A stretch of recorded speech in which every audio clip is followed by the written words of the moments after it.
Hey, what's going on, family? So, just here with Mr. Smith after work.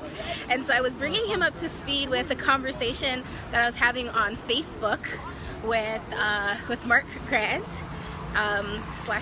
with Mark Grant. And Monique made a comment that she'd love to see the Smiths respond via a vlog. So the conversation was the idea of this title of a strong black woman. And what does that mean? And I think for me, it kind of landed differently. But you said something interesting in the elevator coming down, that when you hear it. So when I hear a woman say, I'm a strong black woman, I hear, I don't need you. So it automatically turns me off. So I wouldn't want to really talk to a woman who, I say I wouldn't really talk to, but I would think twice about talking or coming to try to date a woman who said that to me. So why is it a turnoff? Like, what does it mean to you? Why a turnoff? And what comes to mind? Well, what comes to mind is someone who's going to be standoffish, someone who's not going to let me support her, help her, come alongside her, someone who isn't gentle, who isn't loving.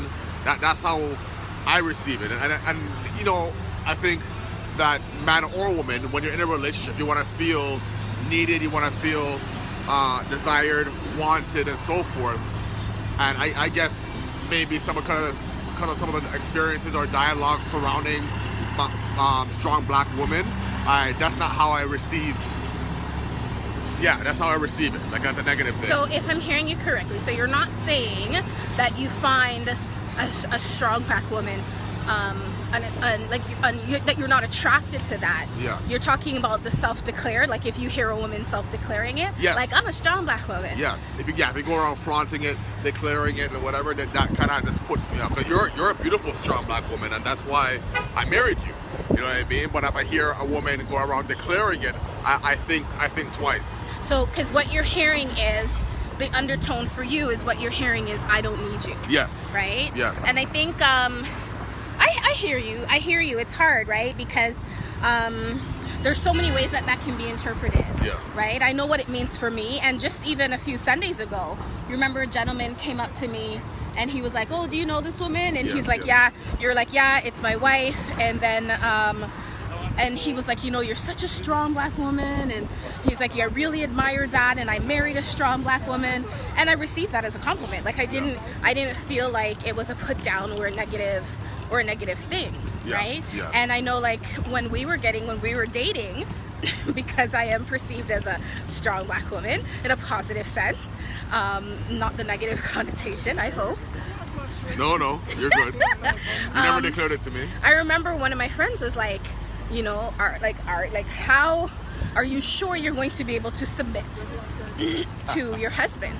Yes. Right? Because if anyone knows us, you know, if anyone knows us without like really, really knowing us, I think definitely, you know, like, yeah, like I'm hardcore. Sure. I'm hardcore. And like my husband you can't hold it because you're too tall and I'm too short. There you go. Yeah, like I'm hardcore and my husband has such a much more naturally gentle nature and way of being, right? And so I think for me, it wasn't a matter of, to be with me, I needed a man who was gonna bully buff me down. No.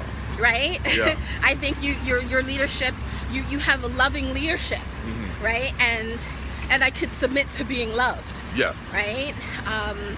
But yeah, it was a really interesting conversation going back and forth on Mark's page today about that. And I think one of the things I had said in the response was that I had to learn, though, how to be strong but gentle. Because I had to deal with so much that it made me tough. And I think there's a difference between toughness and strong. And I think some of us as women have gone through some real stuff that has made us tough. And then we've turned the callousness, and then we say, oh, we're strong. Yes. But what it is that I've had to be tough to deal with what life has thrown at me. Yes. And then and at times, I'm speaking about myself, so if this is pricking someone, if it's not for you, don't put it on.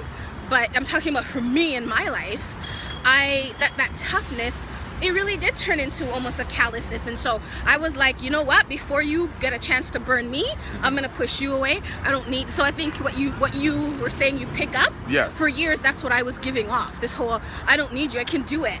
Yeah. I can do it, I don't need you, and I'm not gonna put myself in a position to be hurt by you, disappointed, let down, blah blah blah. So I'm gonna kind of do the Miss Independence, I don't need not only a man, but and I don't think it was an I don't need a man, but this kind of like, I don't need anybody kind of thing. Yeah, so I had to learn how to be gentle and what it would mean to make room for a partner, right? And just people in my life in general. It's not just about the male-female dynamic. I know that's what Mark was talking about. But in general, learning how to accept help and be surrounded by a community. Yeah, exactly. Yeah. Yeah. So what would you say, what would you say for, I guess, you know, just wrapping it up real quick as we jump on the GO train, what would you say, you know, as, I guess, I don't know, a bit of advice from the voice of a man around this whole self-proclaimed title? And we know that a mature, wise woman, if she wears both that title, it's not from that, hopefully it's not from that painful, tough place. But I think it's good to hear from a perception place how it may be perceived by a man, right? So I think that sorry, just real quick, and because then there's the misconception that if a man's turned off by it, it's because he's not enough to handle it. But tell us real quick in closing why it may be turning off some really great black men, or just people in general. Well, I think one, if a woman is at that place, that callous place, she needs to work on healing. But two, I think I don't know.